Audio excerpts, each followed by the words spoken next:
você passou uma visão, inclusive sensacional e muito emocionante, né? Principalmente nesse POV da mãe, né? Porém, eu queria saber um pouco, eu queria muito ouvi-lo, né? Eu queria muito que o Paulo estivesse aqui para poder ouvir um pouco do coração dele também nesse sentido. Mas como foi para você olhando para ele, assim? Porque, assim, eu como pai também, as necessidades do trabalho, a correria, a necessidade de ter uma boa qualidade de sono para conseguir executar minhas tarefas nessa conversa eu realmente não tenho um lugar de fala, porque a gente teve experiência completamente diferente, mas glória a Deus por isso também. Porém, eu queria saber como que foi essa questão do Paulo, lidando com essa situação, vendo você, imagina, o coração quebrantado e tentando lidar com isso tudo.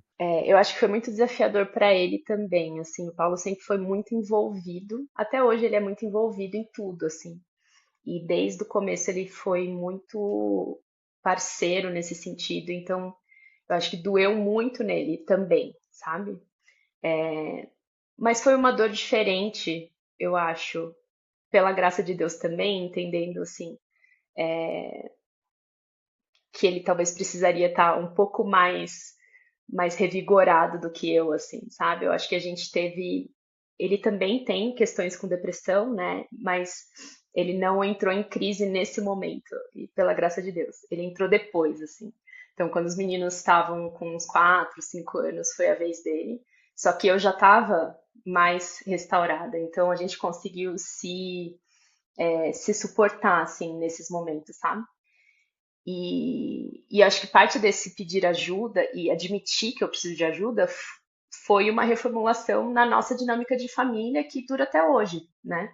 Então, acho que antes eu tinha muito uma prepotência de, não, eu dou conta, tá tudo certo, não precisa. Eu nem, sabe assim, não, tipo, e de fato eu dava conta, sabe assim?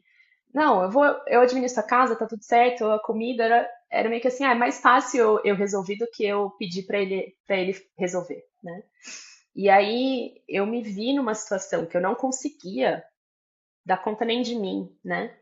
Então ele precisou entrar em muitas questões da nossa dinâmica familiar, que até hoje ele se tornou responsável por essas dinâmicas.